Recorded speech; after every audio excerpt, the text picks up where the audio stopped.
The Belugas have their own animations as well, so does you've seen with the Octohuggers. I'll never get sick of that. Look at this, ready? Look at that, ready?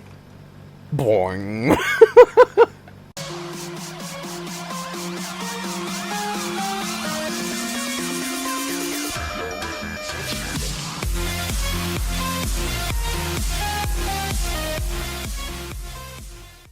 Hey everyone, welcome back to another video on the channel. So today is January the 22nd as of recording this video, and there is a bunch of new stuff in the AVP mod that I quickly want to show you guys.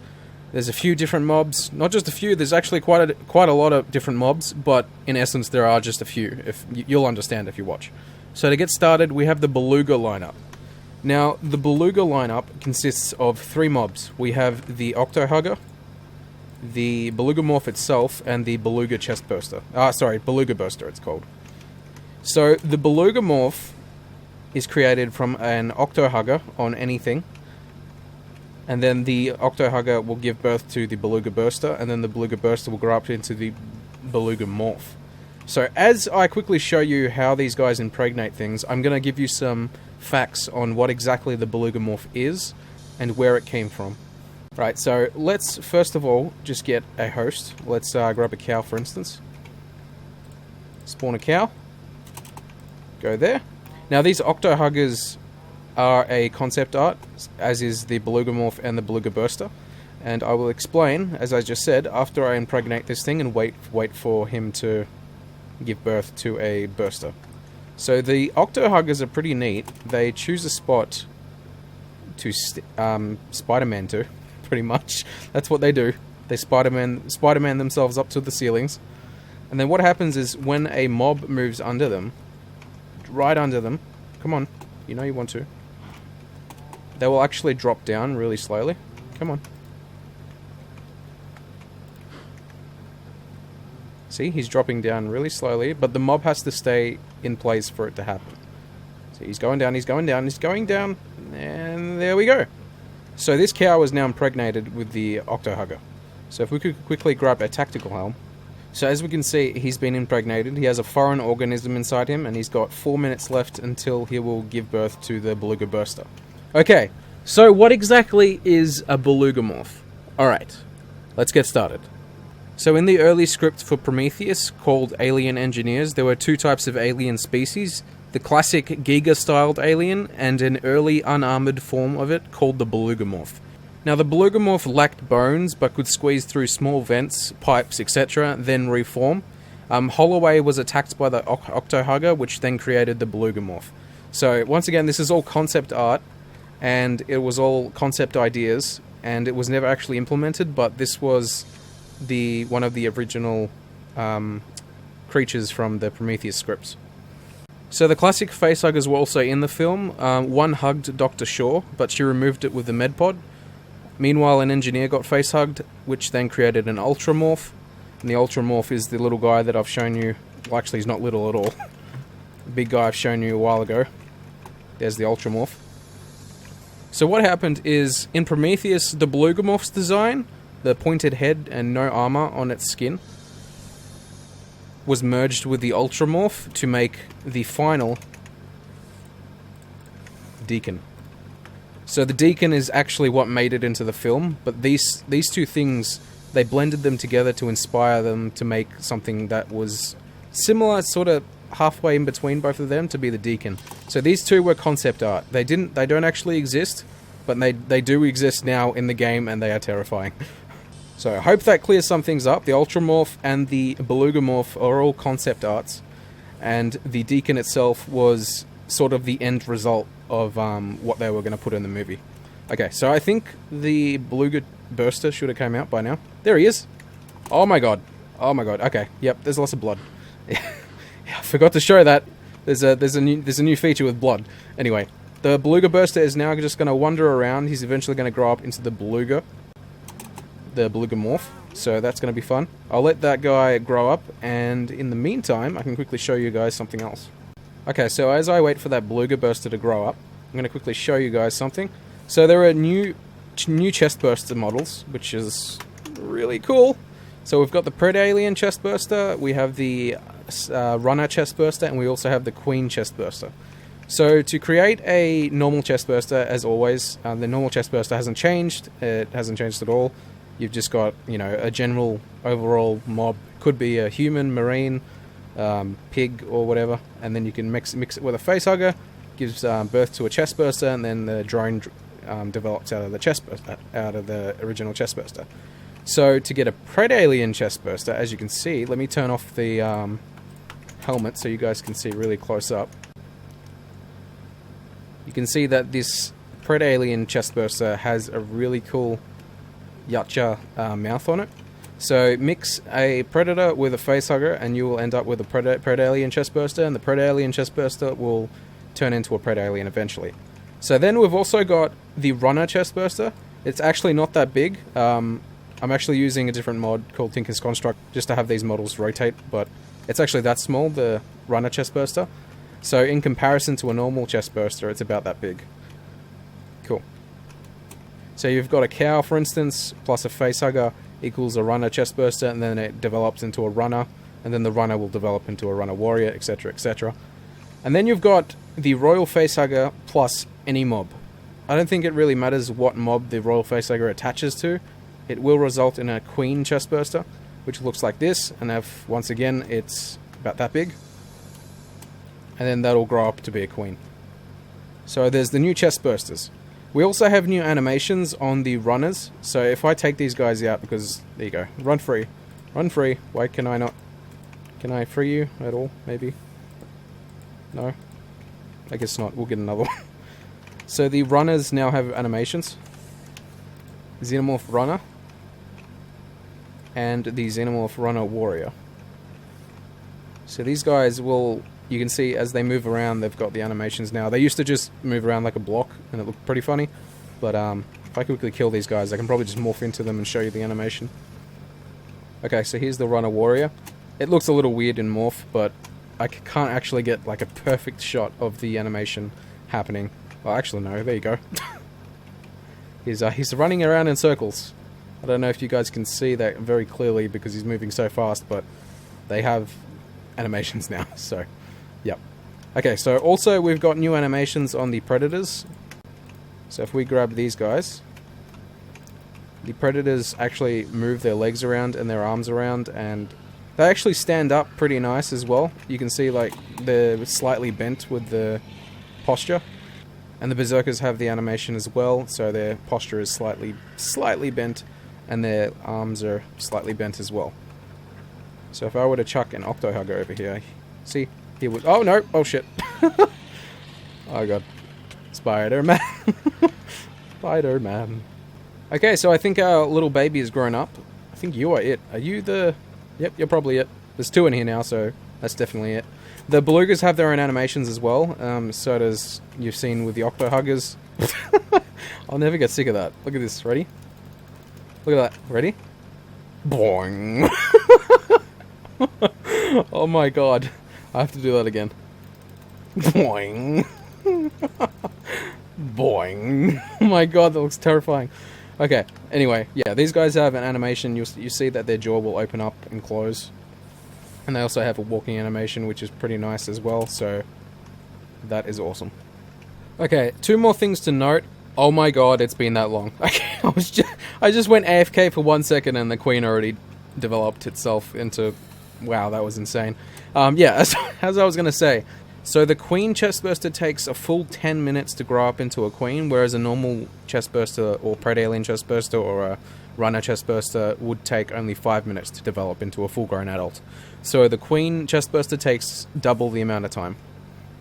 Also, the Octohuggers are going to probably spawn in caves on Vada or Archeron. I can't remember exactly what planet they were going to spawn on, but it is planned that they will spawn naturally in caves on Vada or Archeron. I'm pretty sure it's Vada though. Alright, next up we have a feature that a lot of you probably only know about from my Let's Play series, and if you don't watch that, you don't know about it at all. There has been a few new blocks added that are completely resistant to acid. We've got the plastic block, which is here. All of the engineer blocks are now acid proof. All of these blocks with the word engineer in them. Obsidian is also acid proof now. Bedrock is acid proof as well. And the portal frames on the ender portal are acid proof. So those guys won't break if somehow you slay a Xeno on top of an ender portal. There's also an API that has been created to allow other mod developers to modify what breaks under acid. So thank you very much, Rissix, for that.